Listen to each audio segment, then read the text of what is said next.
welcome back everyone. Thank you for joining us once again. This is CBS 생활영어. 안녕하세요. 저는 이현석입니다. 안녕하세요. 저는 제니퍼 클라이드입니다. Welcome back to EBS 생활영어. 자, 이번 주 선거 관련된 주제들 쭉 다뤄보고 있습니다. 자, 이번 주, 지난주에도 그랬었죠? 이번 주 계속 이어갈 건데요. 일단은 지난 금요일 날 있었던 주제 간단하게 먼저 만나보겠습니다. 지난 금요일에는요, 부재자 투표에 대한 이야기를 했었죠. 선거가 있을 때, 자기 지역구에 이제 살고 있지 않은 사람이, 우편을 통해서 사전에 먼저 투표에 참여하는 방식이 되겠습니다. 네. 부재자 투표를 영어로 뭐라고 하죠? absentee voting이었었죠? 그렇죠. absentee 뒤에다 강세 주시고요. absent에 EE 붙이면 되죠. absentee voting. 자, 그럼 어떤 문장들이 있었는지 간단하게 복습하고 오늘 선거에 관련된 주제 이어가 보도록 하겠습니다. 첫 번째 문장은요.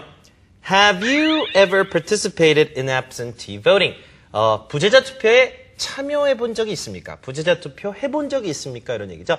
참여 동사 participate, participate. 파가 아니라 participate. Okay? Have you ever participated in absentee voting? absentee voting. 한 번 더요. Have you ever participated in absentee voting? 부재자 투표 참여해봤는지 물어볼 때. 자, 부재자 투표는 언제 주로 실시가 됩니까? 실제 선거일보다는 며칠 전에, 사전에 실시가 되죠. It takes place, 자, 실행에 옮겨지다. It takes place several days before the actual election. 한번 더요. It takes place several days before the actual election. 한번 더요. It takes place 며칠 전? Several days before the actual election. 자, 그 다음에요. 사람들이 이제 그 고향에, 즉 자기가 선거해야 되는 그 지역구에 살고 있지 않다 하더라도 투표할 수 있게끔 해주는 시스템이죠. It allows people to vote even when they are away from home.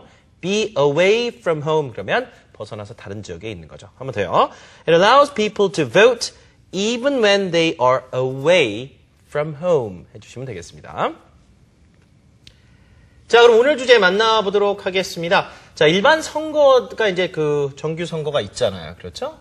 대통령 선거든 국회의원 선거든 지방 선거도 있는 다음에 근데 가끔 가다가 이제 국회의원 같은 경우도 공석이 생길 수가 있습니다. 여러 가지 이유로 인해서 그렇죠. Yes. Lawmakers resign for various reasons. They can resign because of some kind of scandal. They can perhaps resign for health reasons. Sure. Who knows what kind of reasons there are out there, right? 자, 그러면 이렇게 공석이 생기면 그 공석을 채워야겠죠. 그래서 있는 것이 재보궐선거가 되겠습니다. Yes. 자, 보궐선거는 영어로 뭐라고 하나요? It's called by-election. 특이하네요. Yeah. election에 by, by를 붙여주고 하이픈 붙이면 되죠. It's called a by-election. 한 번 더요.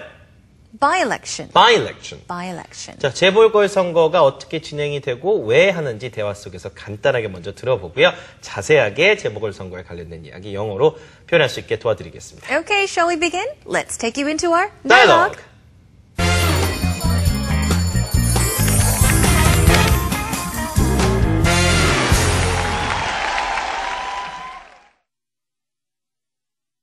자, 재보궐선거에서 일단 첫 번째 대화 내용은 어떤 식으로 시작이 되냐면요.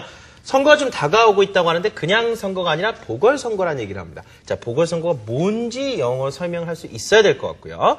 그렇게 이제 설명을 해주면서 여러 가지 이유로 국회의원이 사퇴할 수 있다는 얘기를 해주면서 파문에 휘말릴 수도 있겠고 기타 등등의 원인이 있을 수가 있겠죠. 자, 가끔 이렇게 보궐선거가 상당히 열띤 어떤 경쟁, 경합이 벌어지기도 하죠. 자, 그와 같은 내용 대화 속에서 먼저 어떻게 영어로 표현이 되는지 확인하시겠습니다. I heard there's an election coming up. Yes, it's a by-election. A by-election? What is that? A by-election is held to choose a new member of the parliament when there is a vacancy. What do you mean a vacancy? Well, a lawmaker could resign for various reasons. Resign? You mean before finishing his or her term? Exactly. He or she could be involved in a scandal.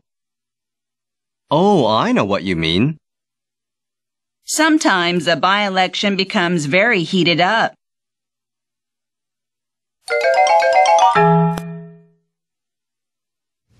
자, 먼저 살펴보겠습니다. 이렇게 시작을 했네요. 선거가 다가온다고 들었다. I heard there's an election coming up. come up. 자, coming up 이란 것 자체는 여기서 다가오고 있다. 자, 멀지 않은 미래에 뭐가 있을 것이다. I heard. 자, hear의 과거죠. 들었다는 내용을 전달하고 있습니다. I heard there's an election coming up. 다시요. I heard there's an election coming up. 선거가 다가오고 있다면서, 조만간에 선거 있다면서, 수진이 이렇게 얘기하죠. Yes, it's a by-election. 자, 오늘 가장 중요한 단어죠. 그냥 선거가 아니라요. by-election. 재보궐선거 같은 성격이죠. 그렇죠? 그럴 때 보궐선거를 by-election이라고 합니다. 재선거는 이제 re-election이란 말도 쓰긴 쓰는데요. 어쨌든 재보궐선거는 by-election 훨씬 더 많이 쓰죠. It's a by-election. 자, by-election 보궐선거를 했더니 마치 정확하게 어떤 선거인지 이해하지 못하고 물어봅니다. 네, 다시 되물었죠? A by-election? What is that? by-election이라고? 그게 뭔데? 라고 물었더니 자, 수진이 보궐선거에 대해서 설명을 해줍니다. A by-election is held to choose a new member of parliament when there is a vacancy. Member of Parliament 하면 국회의원이 되겠죠? Vacancy라고 하면 빈 자리가 되겠습니다. 그래서 a by-election, 보궐선거가 언제 이루어지는지 이야기를 해주는 거죠. 자, 공석이 생기면, 그러니까 국회 내에서 공석이 생기면 보궐선거를 통해서 새 국회의원을 뽑는다라는 말을 이렇게 해주고 있어요. 다시 한번 드릴게요. A by-election is held to choose a new member of parliament when there is a vacancy. 자, vacancy라는 건 공석이죠, 공석. vacant 하면 비어있는이라는 뜻이 되잖아요. 그래서 비어있는 좌석, 즉 의회 내 의석 중에 비어있으면